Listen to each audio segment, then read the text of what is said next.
welcome to another edition of the We Talk Chelsea podcast with Tom, Charlie, and back from his excursions to America just as he flies back home, the Chelsea squad fly back out. I just think it wasn't meant to be Timber, Yeah. joining them in the squad, pre-season training with the Blues. What a week it's been. Another week that's flown by and a lot of news to get through today. So let's get cracking. First of all, welcome back, Timber. We hope you enjoyed your holidays. We did not mention you at all. No ill words were spoken of you. I Leaving heard us in the everything. lurch. You had all right. That was Charlie. Charlie made me do it. He made me do it. But yeah, welcome to the We Talk Chelsea podcast, a podcast of three Sunday League playing football players united by a love of Chelsea Football Club. What a week it has been. I think the key thing we'll probably start with is let's look at departures. I think again y- the thing with Chelsea, you're never far from an absolute shit show, and this Mhm. Lukaku mess is it's borderline funny. Like it all went very very quickly. Rumors that we're going like an agreed deal in principle to go to Inter. Inter coming for a low offer of 30 million euros, and then Chelsea said no, we want 40, so they offered us 35 with 5 in add-ons. Um, all agreed, and then until Inter Milan find out that before the Champions League final with Manchester City, Lukaku was sounding out, a deal with Juventus, and it's so now Inter completely gone. So there's literally only one club in for him at the moment, and it is Juventus, and it's entirely dependent on Dusan Vlahovic going to PSG or potentially coming in the direction to ourselves. Yeah. Um, but if you look at this Lukaku situation, it is absolutely funny. He kind of does these type of things wherever he goes. You notice this recently, like there's a post that's been doing the rounds on social media that at every club he's played for, he's kissed the badge. At every single club he's played for, he's kissed it at Chelsea, he's kissed it at Man United, he's kissed it at Everton, he kissed it at West Brom, he's kissed it at Mhm. Inter Milan, he's kissed it at every single club he's played for. Like, is he with potentially the most disloyal player in modern football? Could he be? Go on, Charlie. I'll let you go first. I mean, it's a headache, isn't it? The Lukaku situation for us, and it has been. And this is pre-Boehly, and Boehly created a lot of headaches. Mhm. But this is a thing that's is way pre-Boehly, and it's still there, and it's just look, the guy doesn't want to play for us. We signed him on the contract that, thank God, it wasn't a 7-year contract like Bowley would have given him. It's just what was it, a 5-year, I think. It's But a after yeah, six, 5-year after deal at 325 grand a week. So I money well mean, spent. after 6 months, he basically threw the towel in, and I think It wasn't even that long before he did that interview with Inter. He did it in December, and his announcement was it in August time we announced him towards the end of August, or was it like halfway through the month? Because he played against, I think, Arsenal was one of his first games, wasn't it? no, no, it was right at the end of the window. I mean, it was virtually the last. It was the last day of the window, I think, when we signed him. From what I could No, remember, no. I I think think it was mid-August, but yeah, But I think but it was but around but mid-August. regardless, it was right at the beginning of the season. Let's put it that way. Yeah, yeah. And within a few months, he's changed his mind, and it is a grinding issue because there are players that are in our squad that are getting paid a lot less than this guy. In fact, the whole squad is. Let's face it. And look, we just need to this it has to just go away. It can't be that difficult to just sell him somewhere or even just sell him for nothing. Really doesn't matter. He's not The very problem good, I don't think. the problem that you have with selling for nothing is you got to recoup. It's all financial fair play. You got to recoup some sort of fee. You can't let him go, and then all of a sudden, you've got a 97.5 million black hole that you've got to try and fill. You essentially you've got to fill that with something. You can't Mhm. spend that amount of money. You've got to sell to then, balance the books. And if you can get 40 million for Lukaku, it'd be perfect. It'd be ideal. The fact that he's not going to go back out on loan again just shows that he's got no interest to being like at the club itself, and that he doesn't. He's not even part of Potter's plans. Tem. I mean, Lukaku, is he, I know it's a big chunk of change, but is he the biggest waste of money that Chelsea's spent? Let's just say in the last 20 years, like since Roman Abramovich was brought in, when we, were throwing money about willy-nilly. Yes, in the terms of if you look at transfer fee and everything included, sort of yeah, I would probably say he is the biggest waste of money we've ever spent. However, if we do recruit 40 million, from what I understand anyway, depends on the payment plan. On our books, it won't look like such a loss if we sell him for about 40 million, because obviously the transfer is amortized through years. Whatever he's worth right now, which is about 40 million apparently. Apparently.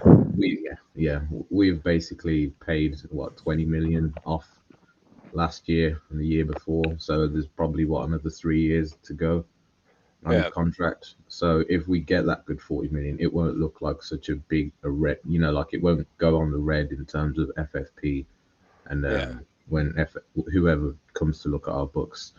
But in terms of just straight transfer fee, he is probably the biggest waste of money we've ever spent, I think, because he made about, I think I was talking to Dale before, and I mentioned he made about 27 starts in that game when we had about 60 something games that season of the Tuchel, I think it was.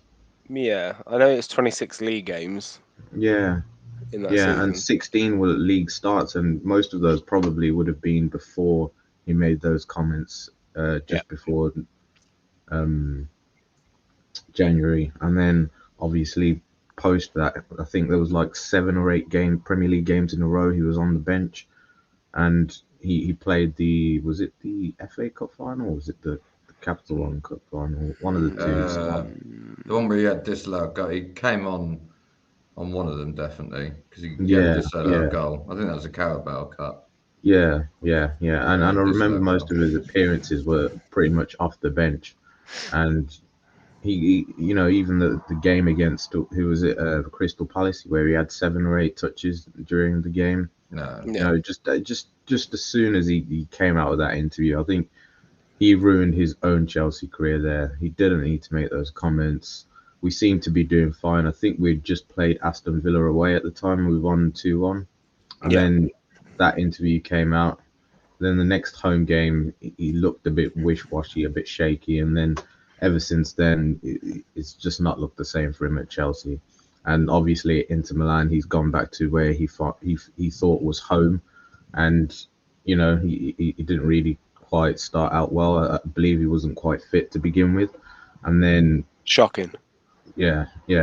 But again, and even Thierry Henry, if you remember him talking on the World Cup thing, he was saying he didn't understand why Lukaku went back to Chelsea. Chelsea didn't play to Lukaku's strengths, so it was more of an emotional thing of why he went back. And it kind of shows you the hypocriticism of Lukaku himself, because he went back to Chelsea for the emotion, and then 6 months later, he doesn't want to be anymore at Chelsea. So, yeah, it just shows you the kind of guy he is, I suppose. He's kind of a guy who probably acts on impulse. If I feel good, I am good. If I don't feel good, I'm going to throw all my toys out the pram and, create a scene, create havoc. And, yeah, that's all he's been so far, I think. Yeah, I think one thing that you mentioned is it'd be really, really fascinating to really properly look into the business side of things in terms of like amortization. I'm assuming, so does that mean if we get 40 million for him, because there's still 97 million to pay, does that 40 million then have to be paid directly to Inter Milan over a period of time? Is that how it works? Whoever the selling club is, as soon as we sell him, we won't. That chunk that we have left to pay to Inter Milan will come off. It will go straight away. So whatever's left of that payment will come off straight away due to his new club, if that makes sense. Okay. All right. So I think I get it. So let's just say Juventus buy him now for 40 million, depending on how much we've paid off for Lukaku. Let's say 40. Let's say 40 million. Yeah. That 20 million a year, 100 divided by 5, I'm guessing. Yeah. Plus wages, obviously, but that's something the club obviously pay. And so if we get that fee, it looks good on our books. Yeah. I Yeah. mean, it's an absolute, to put it mildly, an absolute shit show when you look at it. Like the fact that we had the option, we were in for two strikers in that window. We could have gone for Lukaku or we could have gone for Haaland. And they were the two strikers in that window that were available. They were available for purchase, and we chose to go with Lukaku. And the funniest thing is, right, I sent you something the other day, lads, and I know it's from the Sun, but it was just it was a breakdown of the biggest transfer flops of the whole Premier Yeah, League era, but they and also said every Enzo single. Fernandez is a flop as well. I have to point that out. I Listen, it's well, been okay, 5 months. we don't know yet, but for the money, for the money that we've paid, I still to this day don't think he's worth that amount of money. I keep saying it, but I don't think he's a bad player. I just don't think he's worth 105 million. Yeah. Or Anyway, we digress on Enzo, but we yeah, digress. it's we have such a when we invest very, very heavily, and this moves us to another player in question, another incoming. When we invest heavily, it doesn't tend to work out. I don't know if you noticed this. We tend to do better with some of the smaller signings, which leads me to Moises Caicedo. Initially we had personal terms have been agreed now for what feels like weeks upon weeks. He's come out himself saying it's hard to turn down a club like Chelsea. It's literally down to Chelsea and Brighton agreeing terms, agreeing a payment structure. Mhm. Brighton, it appears, have moved the goalposts. They've gone from, we'll accept 80 million. We initially offered 70. And now they've gone, well, if Declan Rice is going for 105 million, well, Moises Caicedo is worth 100 million at least. It's just Brighton to get a bit big, too big for their boots. But, I mean, Tam, do you think, given our record, let's just look at our previous outlays. Lukaku, Enzo, still on the fence about Enzo. It's hard to say. Mudryk is a big outlay. Again, still young, still on the fence. But if you look at players that we've invested heavily, like the Maratas, the Fernando Torreses at the time, Kepa, it doesn't tend to go well for us a lot of the time. And that's why, is Caicedo going to be worth it? I mean, I know we're particularly light in midfield, but is it worth making such a risky investment at this stage? Yeah, I think it's 100% important we make a statement signing. To be honest, I don't know if you've seen the reports, but even a lot of the players apparently, well, if you believe the reports, obviously, a lot of the players were kind of want assurances that we are going to sign players and strengthen our squad, because if you look at the drop off of our team last season, and with the amount of outgoings, you do need to kind of reverse it with incomings. You can't rely on a team that's not got a lot of football experience. Full stop. Enzo, what he's been playing in Europe for six months, Yeah. 6 or 12 months, whatever it is. And next to him you'll have Conor Gallagher again, who hasn't got a massive experience at the top level. We have defenders who are just coming in, such as Levi Cole. We'll probably have a right back, Malo Gusto, who's barely played, first team football as well. And a striker in Nicholas Jackson and Armando Broja, again, players who haven't got a lot of experience. So you're relying on the likes of your Raheem Sterlings and maybe even Caicedo again, but he hasn't even played a lot of He's football. young. He's a young Yeah, man. exactly. So this is an investment for the future, but it's kind of what I was going to delve into, is that we also do need to buy experienced players, because you can't have every midfielder being a young player. We've got Chukwuemeka, we've got Well, in our midfield, we got Enzo Fernandez, Conor Gallagher, Carney Chukwuemeka, Tina Anjurin, Lewis Hall, and Andrey Santos. yeah, and The Yeah, and guess oldest, there's the the experience there. oldest player is Conor Gallagher. yeah, Wow. yeah, and guess what? It's not FIFA. It's not. It's Yeah. not. And this is what people have to realize is, okay. Conor Gallagher he could probably pick the top corner much better than the majority of older midfielders. But someone like a James Milner, not him particularly, but someone like him. Yeah, you're gonna laugh. I was But the thing smiling. is, I'm smiling. someone like him, every now and then, you need to buy these sort of players. We've had it in the True. past, and a lot of play and a lot. And look, you could look at any team in the world. who have done this sort of thing.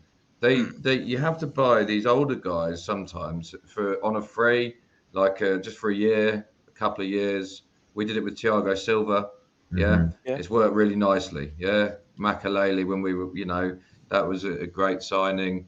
We've had them over the years. These sort of players where you just buy them and we don't seem to be doing that. We don't. There are players available at the moment, believe it or not. Yeah, Yeah. I read the paper and I'm looking at them going, I wouldn't mind having that bloke just for a year at Chelsea. Mm. Just for a year. This Unf- just one player. Unfortunately, I know there's one player in particular, but I don't think we can afford £700,000 a week and compete with Al Ittifaq to get Jordan Henderson at Chelsea. No. Look, Jordan I'm Henderson just is busting your chops, Charlie. I'm just busting your chops. he's just one player that I've always admired. But there are other players around. Look what Man United did with Casemiro, for example. I don't Yeah. think Casemiro is going to be around forever. I think it's a yeah, 2 or 3 year plan for that guy. He'll be there next season. He'll probably go. I reckon he'll probably go at the end of next season, right? But what Mm. an effect he's made, even though he keeps getting injured and getting sent off. It doesn't matter because he's made a massive effect on that midfield. He's brought on a lot of the other players around him. And Yeah. I don't know. I just think like we seem to be we're putting all our eggs in these In that youth baskets basket, of yeah. youth, yeah. And it just doesn't seem like we're actually understanding that we've sold the old guys, the old guard. You've got to Mm. replace them somehow, even if it's just temporary. You've got to replace them. You know. Especially when you're looking at, if the rumours are led to believe, Tembo, with players like Lewis Hall and Carney Chukwuemeka going out on loan this season, it leaves us even more light in that midfield area. And you are right. Charlie is right. You are right. We need experience. We really do need some experience in that midfield because we've admittedly we've got rid of like the Jorginhos who wasn't going to have his contract extended. We got some money for him. We've lost Mount. We've lost Havertz that apparently can play there. We've lost Kante. He's a big loss. Like I know there's an issue in terms of his fitness, but that is an experienced player that players around him can learn from. Caicedo coming through is another 21-year-old. yeah, If two of these players are going out on loan and you're looking at that area where we're playing 4-2-3-1, it's looking like that. yeah, They're currently in training for. We've got two players that are going to be there at the moment.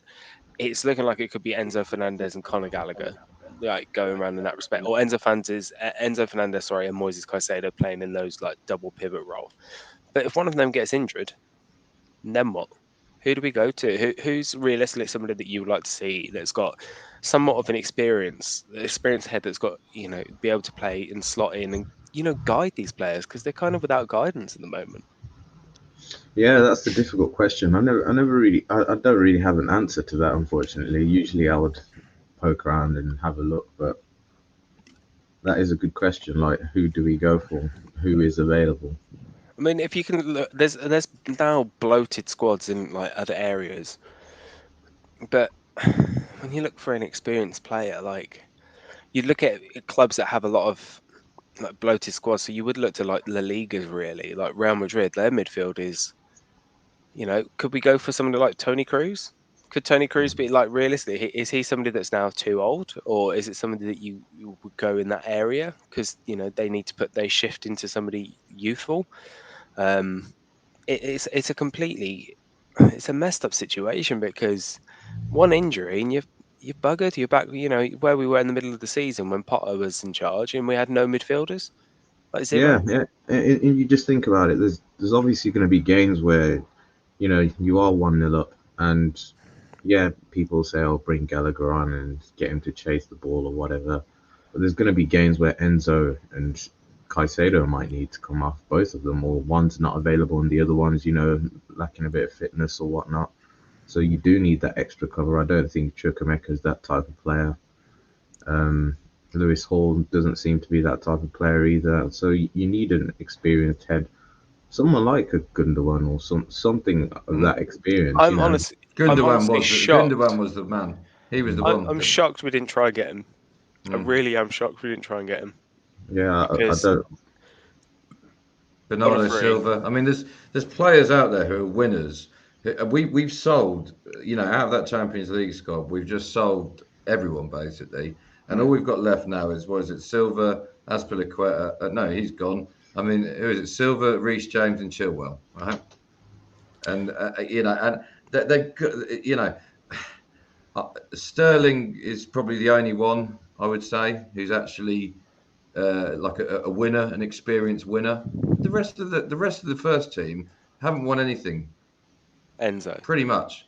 probably the And only one. Pochettino, when he got to that Champions League final, look, I hate to moan about it, but when he got to the Champions League final against Liverpool, the reason why they didn't win the game is because they had such a young team. It was the same.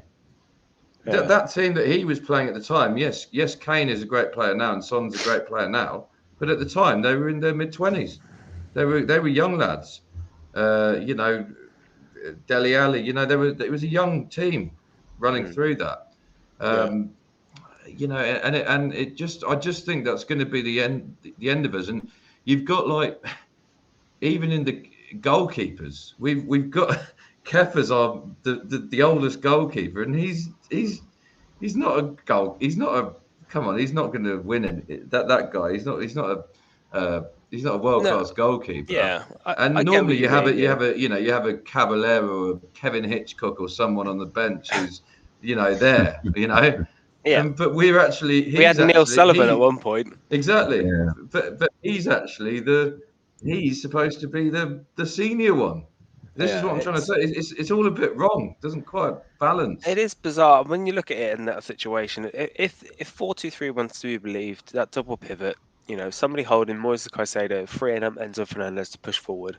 We have to factor in one of these two players is probably going to get injured at some point in the season, whether it be a knock, a strain. It happens, and with Chelsea, it's going to happen. But Dale here saying, I'm throwing a suggestion out there, but what about Ward-Prowse? He's experienced in the Premier League and late 20s, I'm pretty sure. I mean, it's not a bad shout. I've said this for ages. It adds depth. It does add depth, and it does add experience in that area. And we're not playing in Europe. We're only playing in the league. We have to factor that in as well. And free kicks, we've been absolutely dreadful at free kicks and set pieces for the last couple of seasons. I think he's one of those players, though. In a year's time, you think, what a waste of a signing. Just the same as Danny Drinkwater. I don't think he's exactly what we need. He's not very mobile player. What if he's available on, 10 million, 15 million? It's probably going to be 20 million. He is. If a club like Chelsea were to come in for him at Southampton, and he's like, "Oh, do you want to play in Championship or do you want to play for Chelsea?" Like, he'd probably push through for it and say, "Go on." Nah. Sorry. I don't think it's an entirely bad suggestion, but there is. I was thinking about this as well. Granit, he's already signed. He's gone to Rome. See, I would have taken him. No, Gladbach. I'm not sure where he's gone, but he's another one where I would have taken him. Just for a couple of years. Maybe, but just chuck him in there. It's if he would have signed. That's the thing. I think that cross thing. And that's the thing as well with these backup players, because you have to think about it. They will. It's a good point you kind of raised, because they will know that they have to be backup. We've just invested 105 million in Enzo, and potentially 100 million in Caicedo. So these guys know, I'm not here to start. I'm here to play a bench role, or at least my game time is going to be limited, because these two guys have cost such a big transfer fee. So the likeliness of me starting is going to be quite low compared to a normal season or whatever sort of stance. So it does need to be an experienced old head. Do I think James Ward-Prowse is the answer? Not quite. I'm not quite sure he's the player or type of profile we need. He could be. I could be wrong, but I just don't see it. I would rather someone like Amrabat, if you've seen him from Morocco. From Fiorentina. Yeah. Apparently he's quite available on a cheap deal. So relatively low. I think the only game I saw him play was against West Ham, and he looked okay. Like he was fantastic. To be fair, he locked out Declan Rice, and that's not hard though, is it? Oh. Not hard to lock him out. You know what I mean? Declan Rice, that was we missed out last year on him. I think we lost out. I mean, I watched the Diary of a CEO podcast with Frank Lampard, and obviously he wanted Declan Rice in his first tenure. He wanted him there at that time. That's what he wanted him, and he wanted to sign him to be Chelsea captain. for the next 10 years. And for whatever reason, it just didn't come to fruition. I think if the club had tried harder, I think they really probably could have got a Declan Rice. We let him go. He had his best friend at the club at the time. And I think it's just a couple of seasons too late to get something like Declan Rice. Even down to players like Ruben Neves from Wolves. He's not particularly mobile, but he's that player that you can play in that position. But we've lost him to the Saudi money.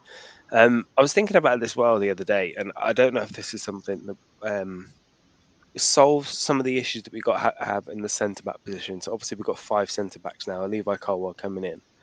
And Charlie and Temba, I think you watched the podcast when you were, living it up in Vegas. You watched the podcast, and we were thinking, well, how do you solve a problem like Trevoh Chalobah? And he's not that he's a problem himself. It's just he deserves to play, but the problem is there's 4 centre backs. I suggested potentially send him out on loan for a year, and having him come back in once Thiago Silva inevitably leaves at the end of next season. But Trevoh Chalobah has played as a defensive midfielder. Is he going to be would he potentially be the new kind of Loftus-Cheek that would be able to fill in that position of the right back and the utility, potentially through the middle as well? Like if Caicedo was to get injured, if we do sign him, could he fill in that position that still allow Enzo Fernandez to push forward? Do you think that's something that would be considered? I think, and I'll put a little reference. You remember that one game in 2015 we played Spurs and Mourinho put Zuma in midfield? No. It was the Carabao Cup final. I do not remember. I was probably there. That's probably why I can't remember. we JT scored and Diego Costa scored, and we won the Carabao Cup. Was he fantastic in that game? I was probably there, but no. But what I'm trying to say is basically it's one of those. Chalobah reminds me of one of those players. You put him in a position like that just as a one-off, to man mark someone or to deal with someone special. I don't think it should be a thing of where he should be playing every week. Because the thing is with Chalobah, I think he's still learning the game. If you look at the mistakes he made last season and the season before, when was it against Mane season before where he recklessly took him out and it was 1-on-1 or something like that? Yeah.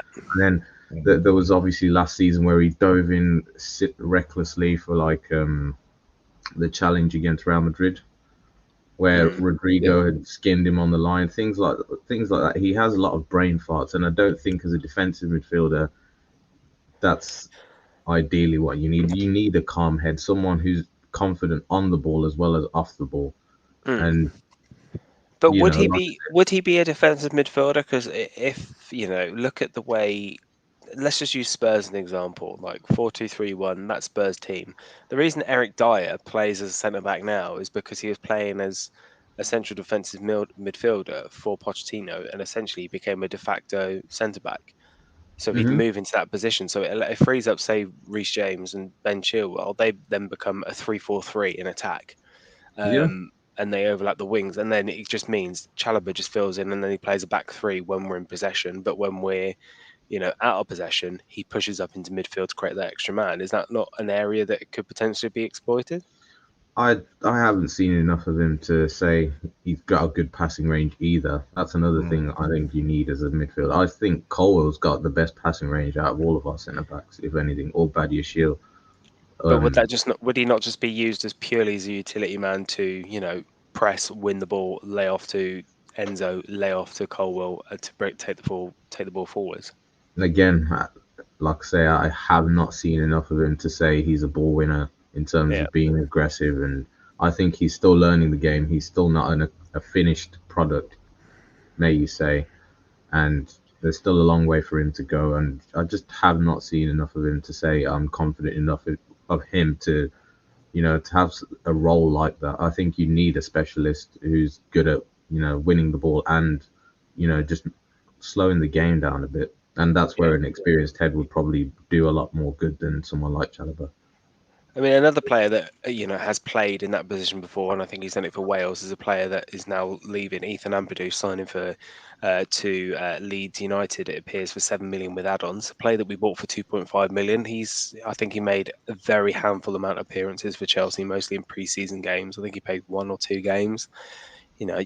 could Ethan Ampadu have been that player just to be knowing that they're going to be the reserve player to sit on the bench and come in?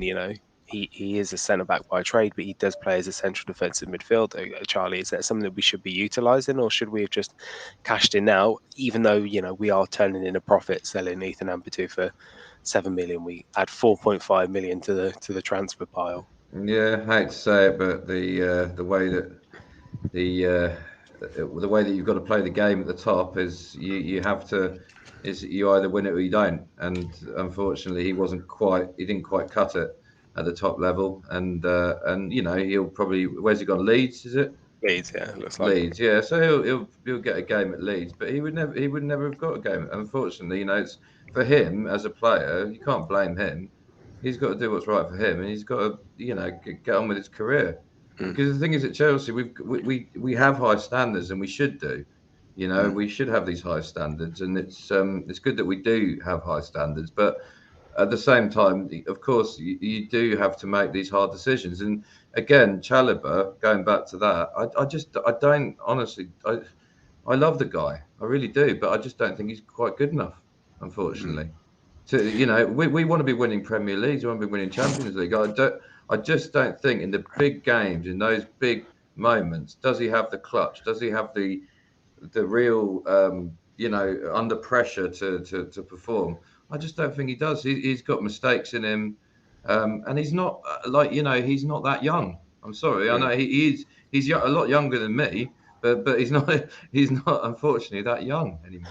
Yeah, he's 23, 24, isn't he? And unfortunately, when you get to about 20, if people don't look at you and go, you're world class, then you're probably never going to make it. It's as sad as it is, but that's the way it is. I mean, it'd be interesting to see. I think a key thing is the pre-season games to get some sort of inclination about how Chelsea might line up when we come to play Liverpool on the opening day of the season. Chelsea, we'll touch upon this. So Chelsea have flown a 29-man squad out to the United States for the pre-season tour, taking on Wrexham and some other teams. I genuinely don't know off the top of my head. I just know Wrexham were playing them because they're popular in America. Looking like as well that Wesley Fofana is staying behind due to issues with his knee, and Reece James left behind as precaution due to a hamstring issue, a common thing that we're experiencing from Reece James. When this was announced in the WhatsApp group, I think Temba put it in, and then there was like a conversation back and forth between you and Charlie because I didn't see it, and I got in, and Charlie said, "All right, Reece James, sell him. Cash in. May as well. He can't be trusted to play all these games. Like, we're probably going to get 20 games a season out of him at this point onwards. But this is the player we may as well just cash in for, get 80 million, 80, 90 million for him from like a Real Madrid or someone that's interested in him, cash in and find somebody else." I mean, I see the logic. And I think, Temba, you had a bit of a... You're generally the one that would want to keep in there, but you also said like you kind of see the logic behind it. However, this is exactly why Malo Gusto was signed for this exact situation.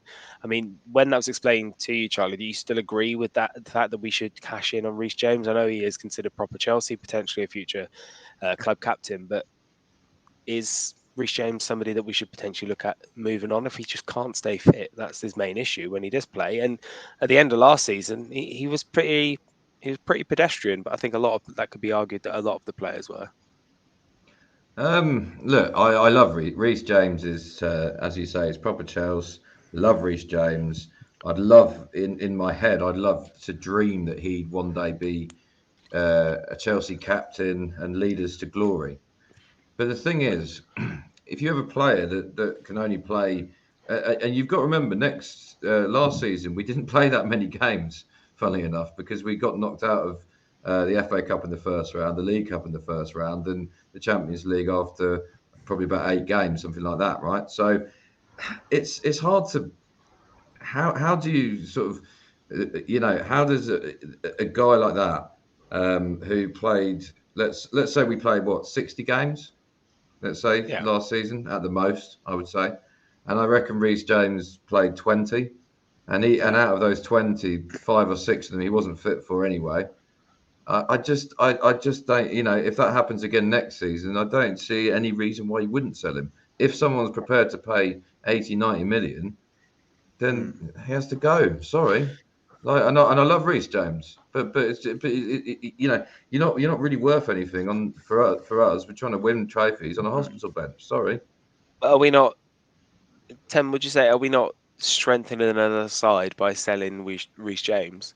Like, is Malagusto coming in to say, do you know what? Yes, you're coming in as a number two, but given the injury record of Reece James, you're very likely to play. Is it something where you think, okay, well, if Malagusto comes through, has an absolute barnstorming season this season, and then Reece James continues his kind of injury woes, is that something to cash in on? Because I'm looking at it across for his last 3 years.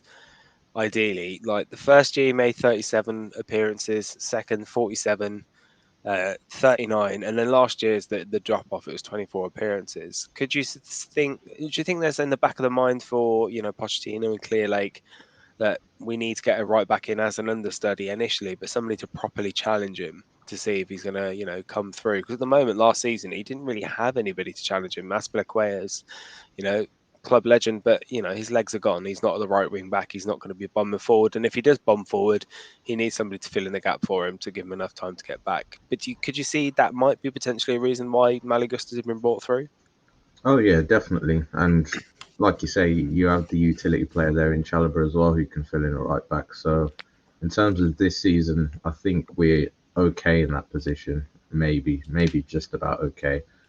Because I actually think Reece James, I think it's his knee again. When before in Yeah, the World Cup, yeah. it was his Sorry, knee. it was his knee. Yeah, Yeah, and during the World Cup, I'm sure he didn't want to have surgery on his knee as well. So it's probably something that's looming over. I don't know if you remember when JT used to play. He was playing through with injuries and injections, and eventually he had to have surgery yeah, on, I think his metatarsal or something like that. And yeah. He was. Yeah, he had to have yeah, the painkillers.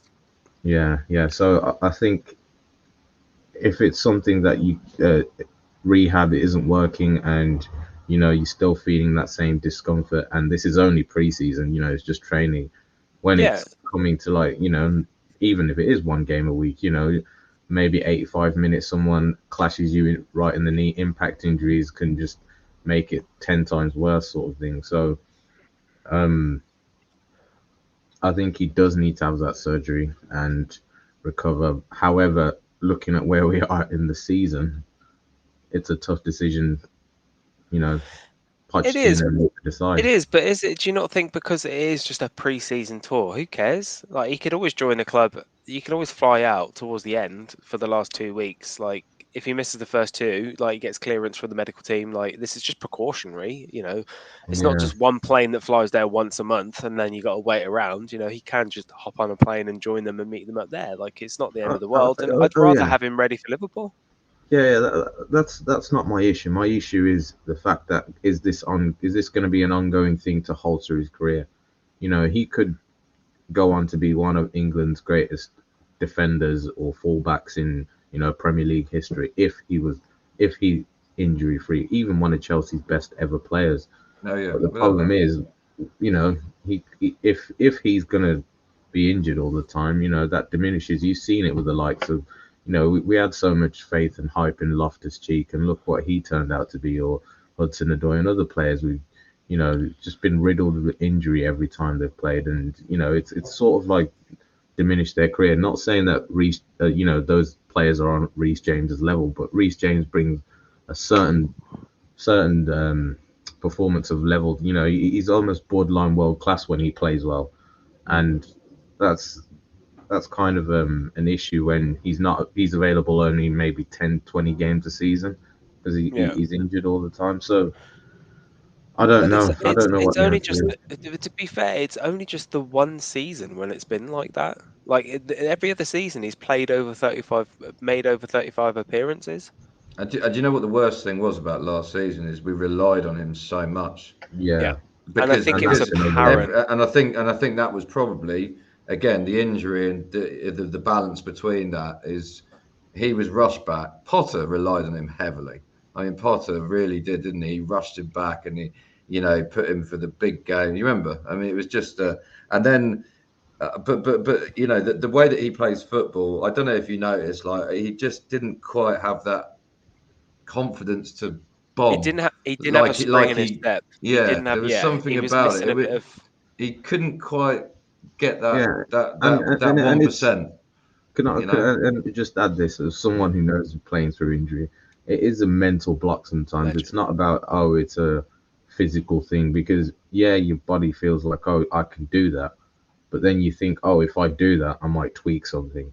So let Yeah, me try slow down or yeah, maybe let me save my energy for that one time where I really need to do this sort of thing. mm, yeah. And it could be that sort of thing, where he is playing through pain and injections or whatever, and he's just thinking, let me just get through the game, not let me not overcommit and pull my hamstring in the first 15 minutes or something.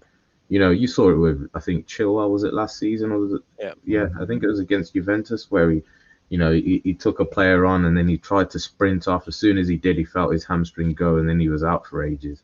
Yeah, Was Yeah. that game? Yeah, I maybe think it was. It was Salts. Was it Salts? It was like a Milan. pointless. Do you mean the one where he actually got injured? It was like a Yeah, it was pointless the Champions champion. League game at home. I Yeah, remember I think he it was took. Salts, wasn't it? When we were already through or something, and he just. Yeah, I can't remember. And Can't that's remember the only game. just when he came back, wasn't it?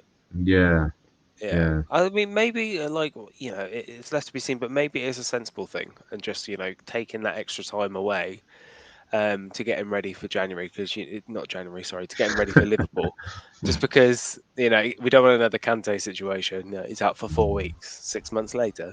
Um, Mm, yeah, I'd rather much have him ready for Liverpool than Wrexham in Pittsburgh, wherever it's going to be. Do you know what I mean? So, mm, fingers crossed that is just purely just precautionary, just get him ready and keep him here, and get him ready for Liverpool game.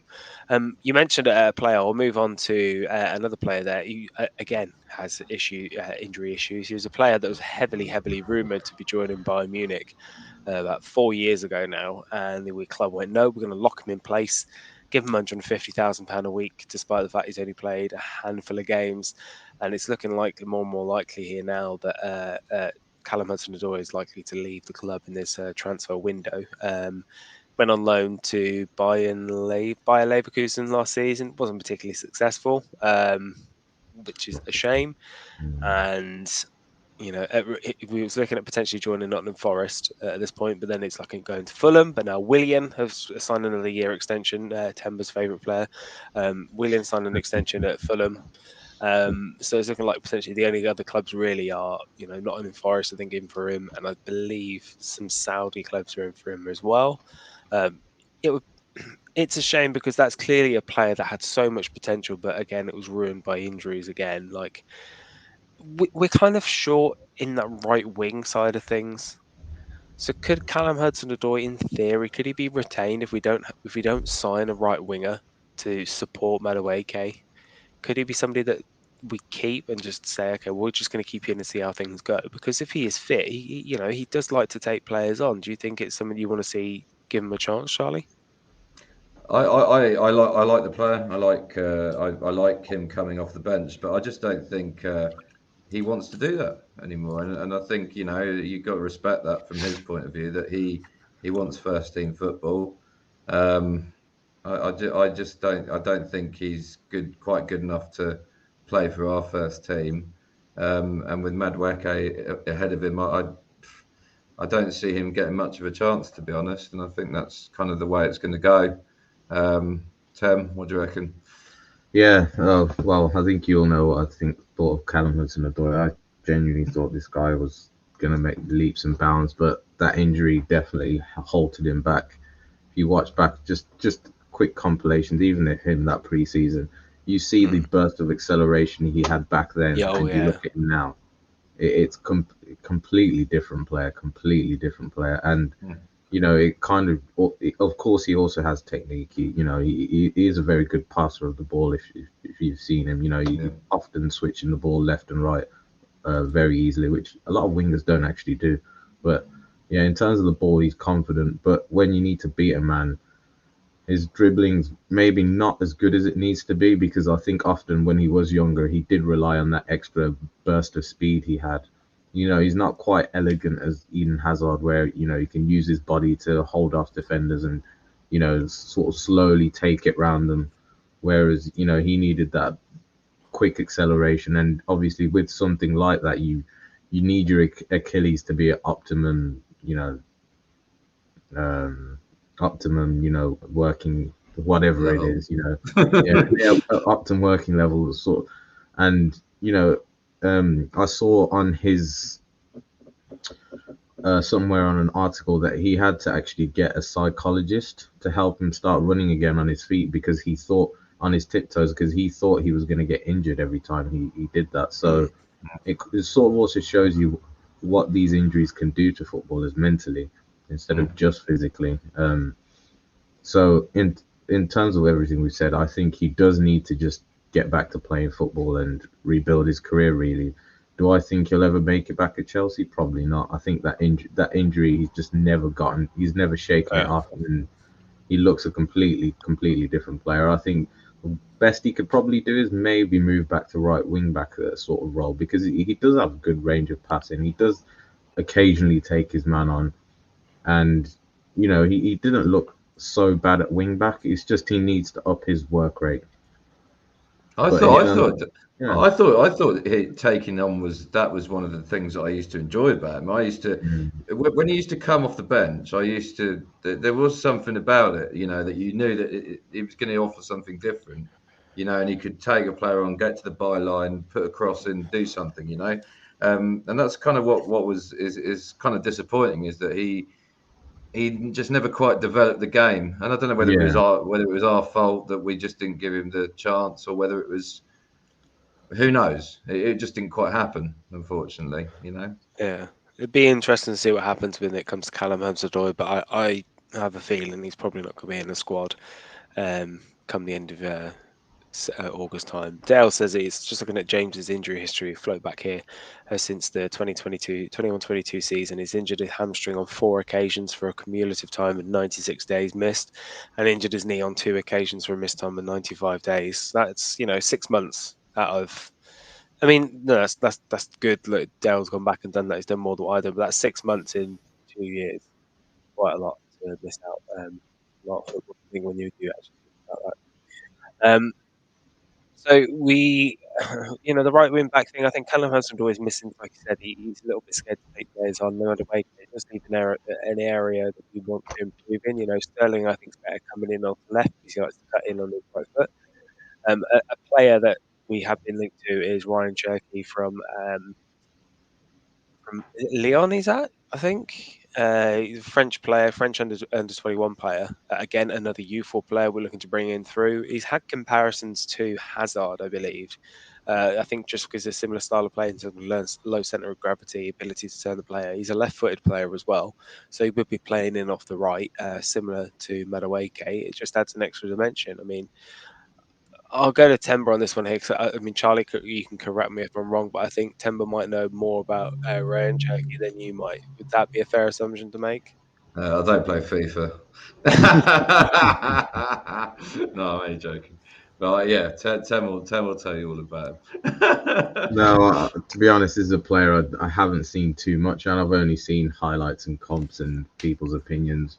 From what I understand, he's a very good dribbler of the ball, a very low center of gravity. He is a bit. Well, he is Algerian, so I don't know if you see those type of players. They're very nimble, like someone like Fekir and Mahrez. Very nimble on the ball, and close tight control. Take it one way, take it the other way, and apparently he's extremely two-footed. But I haven't seen his stats enough to say if he's good enough for Chelsea. But at that age, why would you need a backup? A 19-year-old is still developing his game.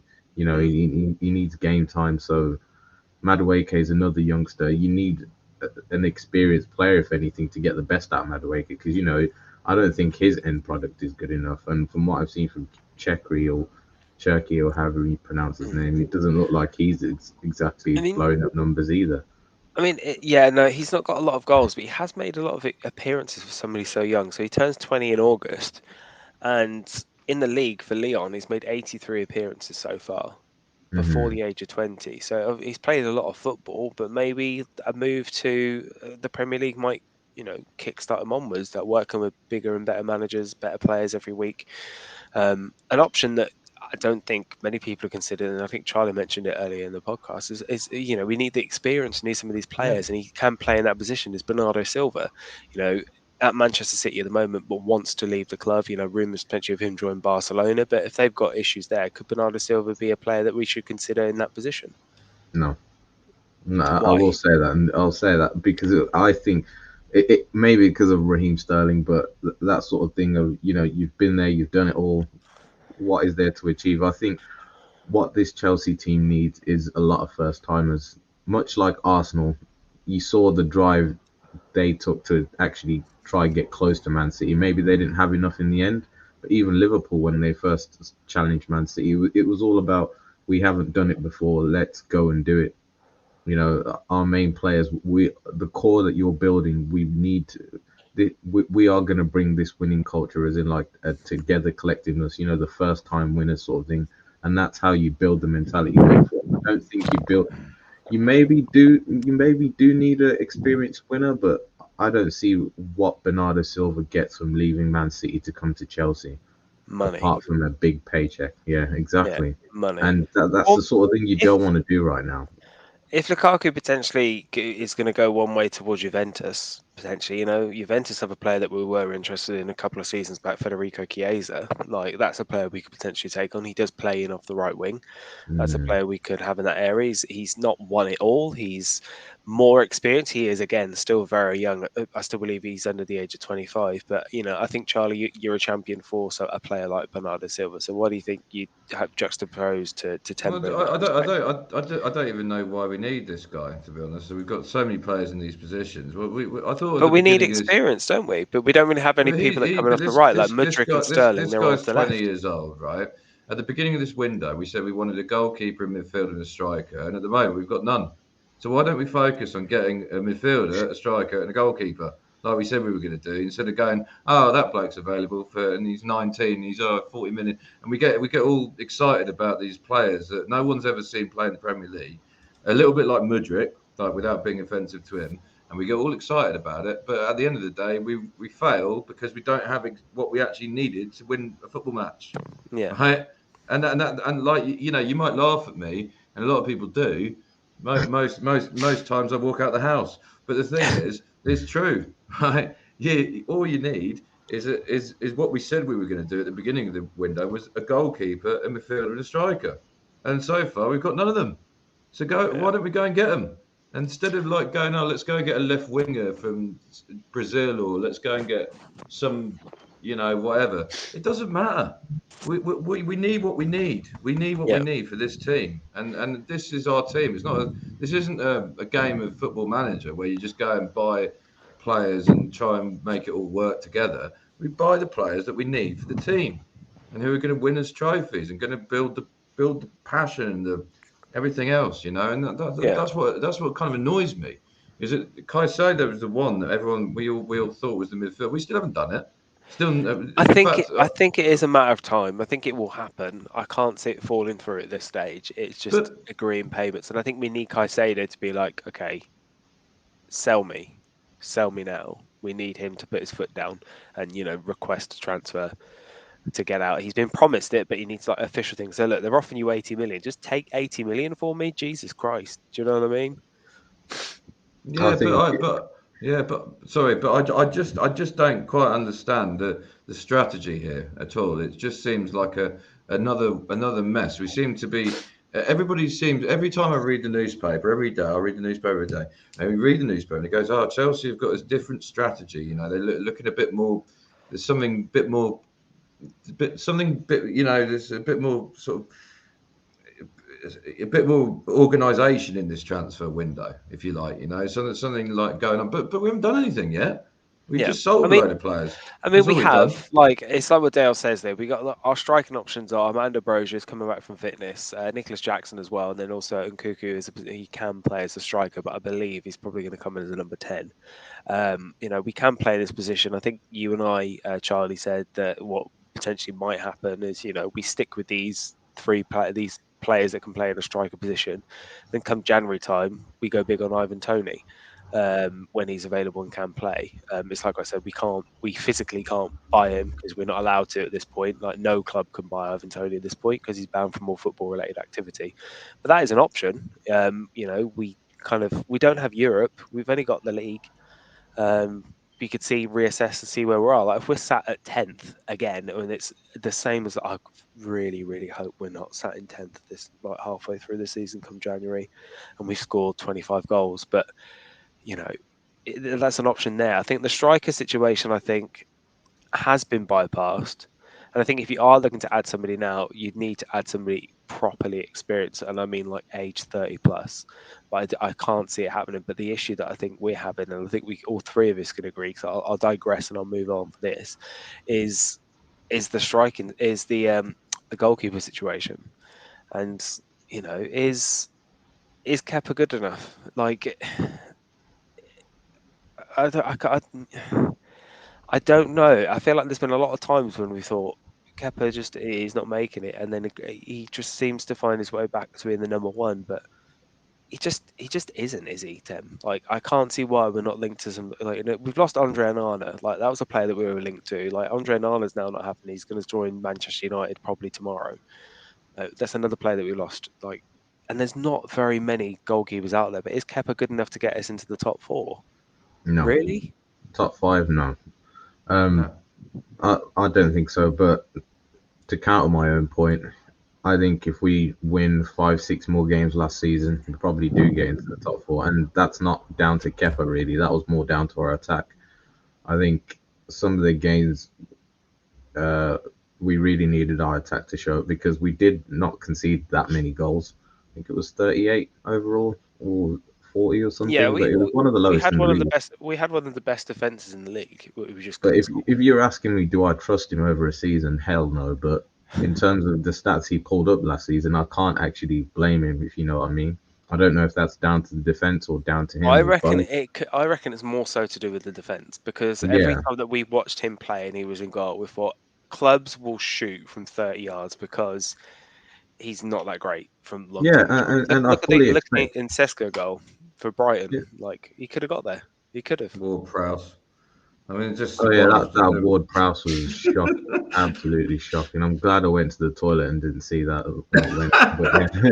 but it's true. It's true. It's sort of the thing of when I can't remember, I was having this conversation about, oh, would you take De Gea over Kepa? And I was just thinking to myself, De Gea can pull you a 9 out of 10 performance. Kepa will never give you a 9 out of 10 performance. It's very, very rare. He will not bail you out of games. Do we sign Maybe De one. Gea? No. I don't think so. But it's even to just show you the levels of, you've seen a lot of Man United fans claim De Gea's terrible and whatever. The thing is, De Gea could pull you out of games, or he could lose you a game during a mistake. The problem with Kepa is he just leaves a lot more to be desired of. You'll see a goal go in and you think, oh, he could have got there. Whereas De Gea, it's world class or it's a calamity. Do you know what I mean? So maybe, the highs and lows. Change your screensaver settings. Yeah, I know. I just keep forgetting. The highs and lows are very big in between. But even the season, if you remember, was it under Mourinho where they got top 4? And I think De Gea was, or top 10, or I can't remember. But De Gea basically single-handedly saved them out of 10, 12 games that season. When they come second, I think that year. Yeah, I can't remember where they finished, but he was tremendous that season. Do you trust Kepa enough to think, if we're playing badly, to get top 4? Do you think he's the guy, or top 5 as it will be next season? Do you think he's that guy to get us there if we're not playing well defensively? Or say Silva gets injured or something, and you're facing a lot of shots now, and Chilwell or whoever's at the back is maybe not having the best game. Do you think he's good enough to keep us in games? No. And makes me that's think. what it falls down Which to. makes me think, Charlie, we should sign De Gea because he's on a free. Well, it sounds stupid. We got to sign someone. It doesn't matter. It doesn't matter. It might even not have to be a number one. But if this is the man next season, there's no Mendy anymore. Slanina, We are Slanina relying on this Martinelli. guy all of a sudden, and we have, and what's behind him? I mean, they flew to America today or yesterday, and I looked at the list, and there's 4 guys as well underneath Kepa, Yeah, most of whom I've never heard of. I I mean, think this one is of them what was I'm like trying to Jamie say. Cumming or something like that. I can't Yeah, remember. Jamie Yeah. Cumming. Yeah, Is Nathan Baxter still with the club, or has he left? I think he might have left. I think he might have Yeah. left.